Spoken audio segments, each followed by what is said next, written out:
News for nation देख रहे हैं।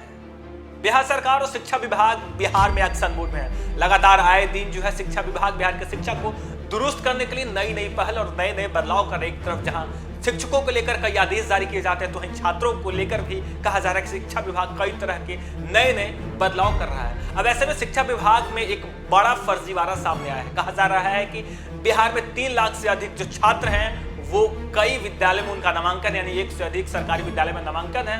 और इससे हो क्या रहा है कि बिहार सरकार की कई परियोजना, जो शिक्षा विभाग के लिए जो योजनाएं आ रही है, जो उन छात्रों तक पहुंचना चाहिए थे, वो गलत तरीके से एक छात्र जो है कई विद्यालय में नामांकन कर उसका फायदा ले रहे हैं। लेकिन अब विभाग इस पर जो है सख्त हो गया है और कहा जा रहा है कि इस फर्जीवाड़े में जो है कई छात्र सामने है। कहा जा रहा है कि लाखों की तादाद है, 3 लाख से ऊपर जो छात्र हैं वो पूरे बिहार में 1 से अधिक विद्यालय में उनका नाम है। और ऐसे में विभाग उस पर जो है अब सख्त हो गया है। बिहार के शिक्षा विभाग में बड़ा फर्जीवाड़ा सामने आया है। कहा जा रहा है कि बिहार में कुल 3.52 लाख से अधिक छात्र जो है 1 से अधिक, यानी 2 स्कूलों में, यानी 2 विद्यालय में उनका नामांकन है। शिक्षा विभाग ने इसका खुलासा किया है। सबसे अधिक नालंदा जिले में 8,274 छात्रों ने दोहरे नामांकन लिए हैं। शिक्षा विभाग के मुताबिक 1.76 लाख छात्र ऐसे हैं जिनका नाम एक सरकारी और एक प्राइवेट स्कूल में है। इससे सरकारी योजना का फायदा उठाने की आशंका जताई जा रही है। सभी जिला के शिक्षा पदाधिकारी यानी डीओ को इसके बारे में दिशा निर्देश दिया गया और जानकारी भी दी गई है। साथ ही जल्द से जल्द इसे ठीक करने के निर्देश भी दिए गए हैं। कहा जा रहा है कि फिलहाल ऐसे सभी छात्रों को सरकारी योजना का लाभ नहीं मिलेगा। चौंकाने वाली बात यह है कि कई छात्रों की कक्षा भी दोनों स्कूलों में अलग अलग पाई गई है।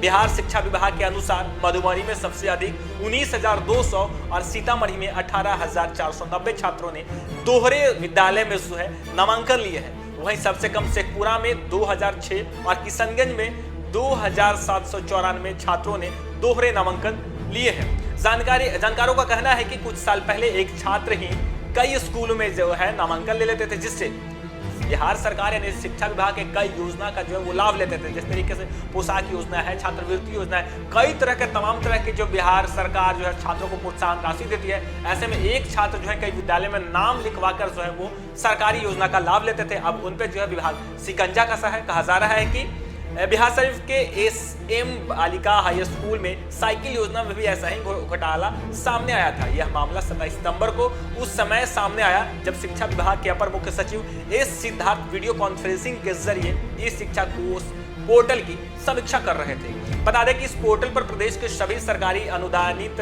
और मान्यता प्राप्त निजी स्कूलों में पढ़ने वाले बच्चों का आधार नंबर के साथ विवरण दर्ज करना था। बिना आधार वाले छात्रों की संख्या अधिक होने पर बाद में उनके नाम भी पोर्टल पर अपलोड करने को कहा गया था। इसके बाद समीक्षा के दौरान दोहरे नामांकन का मामला सामने आया था। लगातार शिक्षा विभाग एक्शन में। बिहार की शिक्षा को दुरुस्त करने के लिए खुद जो सचिव है इस सिद्धार्थ वो खुद बिहार के कई विद्यालयों में भ्रमण करते रहते हैं और ऐसे में जिस विद्यालय में वो जाते हैं और जिस विद्यालय में उन्हें कोई कमियां पाई जाती है उस विद्यालय में जो है तुरंत उसे दुरुस्त करने का निर्देश दिए जाते हैं। हालांकि कहा जा रहा है कि शिक्षा विभाग शिक्षकों को लेकर भी नए नए आदेश जारी करता है। जिस तरीके से कहा जा रहा था कि बिहार में जो शिक्षक हैं, जो सरकारी विद्यालय के शिक्षक हैं, वो समय पे स्कूल नहीं पहुंचते थे, उन पर भी जो है शिकंजा कसा गया, उन्हें भी अब ऑनलाइन हाजिरी बनानी है। तो अब छात्रों को लेकर भी अब शिक्षा विभाग सख्त हो चुका है। कई बिहार में कई ऐसे छात्र थे और कई ऐसे मामले, कई बार ऐसे मामले सामने। हालांकि इस बार कहा जा रहा है कि 3.5 लाख से अधिक जो बिहार के छात्र हैं वो एक विद्यालय में नहीं बल्कि कई विद्यालय में वो गलत तरीके से जो है नाम लिखवाए हुए थे। और सबसे बड़ी बात यह है कि एक ही कक्षा में वो कई विद्यालय में थे, जिससे बिहार सरकार की कई यानी शिक्षा विभाग के द्वारा जो छात्रों को प्रोत्साहन राशि दी जाती है उसका वो लाभ ले रहे थे, जिससे बिहार सरकार को काफी नुकसान हो रहा था। कहा जा रहा था कि